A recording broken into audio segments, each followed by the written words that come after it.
નમસ્કાર દર્શક મિત્રો, સ્વાગત છે તમારું મનન ટાઈમ ન્યૂઝમાં।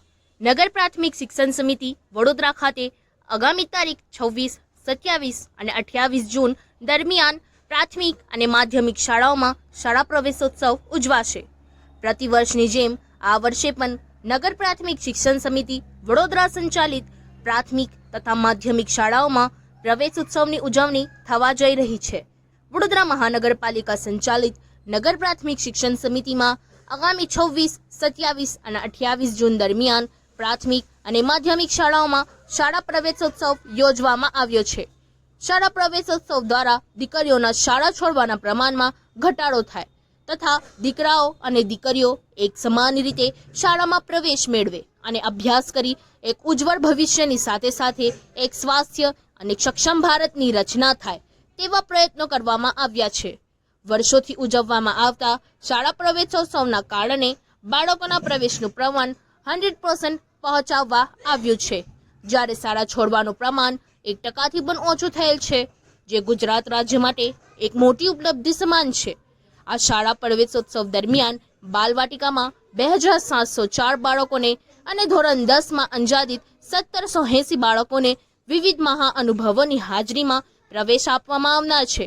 આ શાળા પ્રવેશોત્સવની ઉજવણીમાં રાજ્ય સરકાર દ્વારા વડોદરા મહાનગર કક્ષાએ વિવિધ મહાનુભાવો અને સામાજિક અગ્રણીઓની હાજરી માટે સૂચન કરવામાં આવ્યું છે।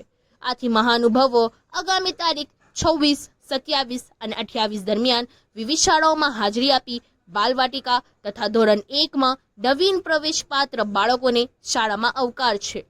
નગર પ્રાથમિક શિક્ષણ સમિતિ વડોદરા દ્વારા એક શૈક્ષણિક કીટ આપવામાં આવનાર છે, જેમાં water bag, notebook, pencil, rubber, સંચો, ફૂટપટ્ટી, કંપાસ, વોટર બેગ, બૂટ મોજા, ગણવેશ જેવી વિવિધ સામગ્રીઓનો સમાવેશ થાય છે। માન્ય દેશના વડાપ્રધાન શ્રી નરેન્દ્રભાઈ મોદી સાહેબનું જ્યારથી શાળા પ્રવેશ ઉત્સવ અને કન્યા કેળવણી મહોત્સવની શરૂઆત કરી છે, ગુજરાત સરકાર તરફથી રાજ્યની તમામ શાળાઓમાં તારીખ 26, 27 ને 28 શાળા પ્રવેશ ઉત્સવ અને કન્યા કેળવણી મહોત્સવનું આયોજન થયું છે।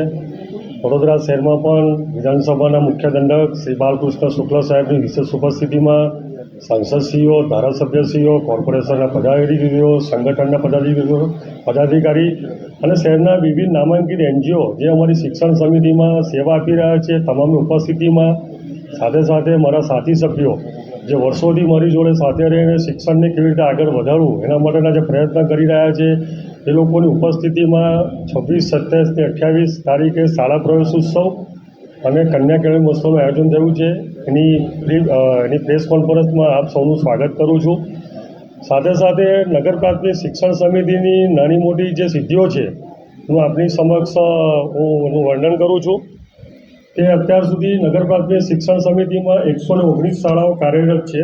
એમાં ગુજરાતી માધ્યમની 102 શાળાઓ, હિન્દી માધ્યમની 13 શાળાઓ અને અંગ્રેજી માધ્યમની 4 શાળાઓ, 119 શાળાઓ નગર પ્રાથમિક શિક્ષણ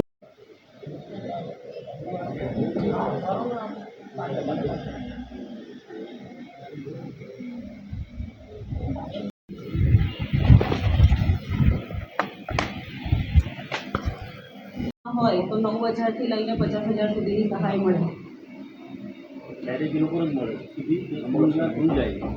ઠીક છે, એમાં એવું છે કે ધોરણ 9માં પ્રવેશ જે મેળવેલી હોય એની વાર્ષિક આવક 6 લાખ કે તેથી ઓછી હોય તેવી દીકરીઓને નમોલક્ષ્મી યોજનાનો લાભ મળે અને માધ્યમિક અને ઉચ્ચતર માધ્યમિકની અભ્યાસ પૂર્ણ કરે પાત્રતા ધરાવતી હોય અને 50,000 સુધીની સહાયતા દીકરીને મળે। ગુજરાત સરકાર તરફથી તમામ પ્રાથમિક શાળાઓમાં 26, 27 ને 28 તારીખે શાળા પ્રવેશ ઉત્સવ અને કન્યા કેળવણી મહોત્સવનું માનનીય પ્રધાનમંત્રીએ જે પહેલ કરેલી હતી એ કન્ટિન્યુઅસથી 21મો શાળા પ્રવેશ ઉત્સવ થઈ રહ્યો છે। એમાં વડોદરા શહેરમાં વિધાનસભાના મુખ્ય દંડક બાલકૃષ્ણ શુક્લ સાહેબની વિશેષ ઉપસ્થિતિમાં તમામ ધારાસભ્યો, સાંસદશ્રીઓ, કોર્પોરેશનના પદાધિકારીઓ, શહેરના સંગઠનના પદાધિકારીઓ અને શહેરના શ્રેષ્ઠીઓ અને જે અલગ અલગ પ્રકારની NGOવાળા જે લોકો અમારી શાળામાં સેવા આપે છે એ લોકોની ઉપસ્થિતિમાં અમારી શાળા સમિતિના તમામ સભ્યોની ઉપસ્થિતિમાં નવીન બાળકોને શૈક્ષણિક કીટ આપવાનું જે પ્રવેશ ઉત્સવમાં જેનું તમામ પ્રકારનું આયોજન અમે પૂર્ણ કરેલું છે।